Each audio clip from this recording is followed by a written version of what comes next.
Imagine stepping into a forest that seems to exist just beyond your memory. You do not recall how you arrived. Perhaps a shimmer between trees, a glimmer of light, a misstep into a forgotten glade. Suddenly, the air is thicker, sweeter, almost electric. Every sound is sharper, every color brighter, and the light itself bends and shifts. The ground hums beneath your feet. The leaves tremble, the wind carries a strange melody, and the faint scent of blossom lingers in the corners of your mind you didn't know existed. You have entered the Feywild. It is a world both familiar and alien, where reality itself is amplified. Rivers sing as they flow, mountains glow from within, and twilight stretches forever. Time has no loyalty here, and the land remembers and responds to every feeling you carry. Joy can make flowers bloom in your footsteps. Grief may wilt them. Curiosity paints lights across the leaves. Fear stiffens shadows. Every moment is alive. The first strange thing is how the Feywild is a living mirror of your own world, magnified and intensified. A simple hill in your world becomes a crystal-capped peak, glowing faintly from infernal fire. Rivers flow like molten glass, singing, laughing, reflecting not only light but emotion. The landscape is not static. Glades drift subtly. Trees shift position, and paths may stretch impossibly forward or double back as if the forest itself is considering your intentions.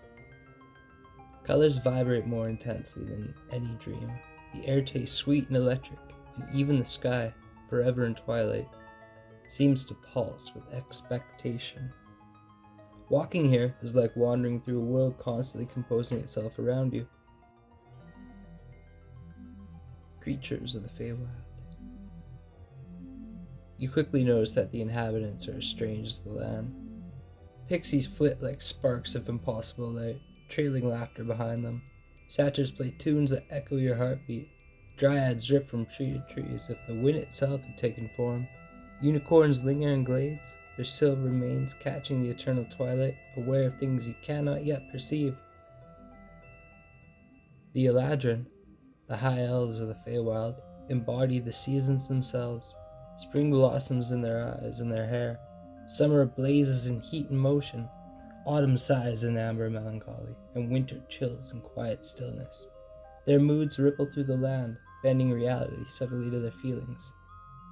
And always above, the Archfey, Queen Titania, radiant in gold, or the Queen of Air and Darkness, moving through shadowed halls, dominate entire domains, shaping regions and the weight of their presence.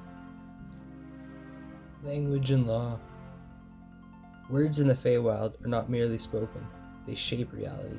A promise, a casual yes, or accepting a gift can form a binding contract. The Fey do not lie, but they do allow you to find your own bounds, and then hold you to them with unyielding precision. Imagine accepting a cup of wine at a Fey feast and finding yourself tasked with an impossible quest because the act itself carries weight. It's not malice, it's the alien morality of the Fey, a world where every word and action is architecture. This isn't description. To walk here is to navigate a reality where intentions echo far more than consequences, and where the fabric of existence listens closely to the unwary. Time and memory. Time in the Feywild is a river with shifting currents. Hours may stretch into decades, and days may compress into fleeting moments. So when you leave the Feywild, the world you come back to may have aged without you, or could have possibly completely stood still and waited for you.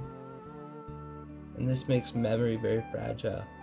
Those without Fey blood often find the recollections of the journey slipping away like mist dissolving in sunlight. The past feels distant, yet immediate. You may dream of events you have yet not lived, or feel the weight of centuries in a single breath. Time is a playful, dangerous guide here, and it leaves its mark whether you notice or not. The shadowed depths of the Fey Dark. Beneath the glittering forests lies the Fey Dark, a bioluminescent labyrinth of glowing fungi, crystal-studded caverns, and ancient echoing spaces. Here's what creatures, both wondrous and terrible, myconchic communes drifting through spores, fey dragons nesting in glittering vaults, and Fomorians, once proud giants, cursed to reflect the darkness in their hearts. Every shadow is alive, echoes carry consequence, and what seems harmless on the surface may have a predator below, and the silence itself feels attentive.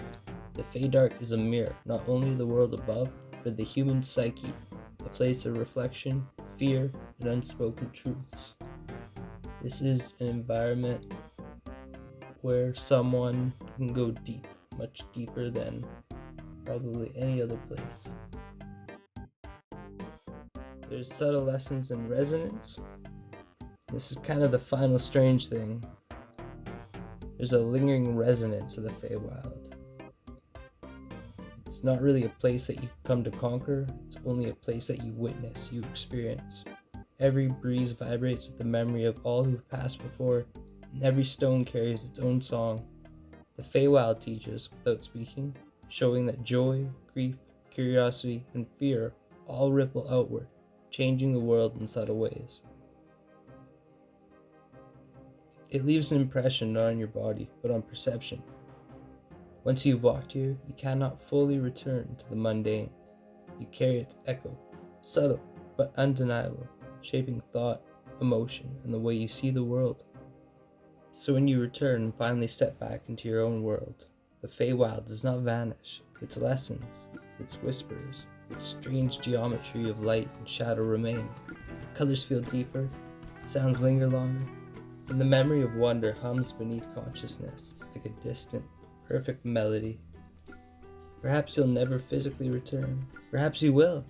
Even a single encounter leaves you changed, attuned to the resonance of the world around you, aware that some places are not merely seen, they are remembered, if you can.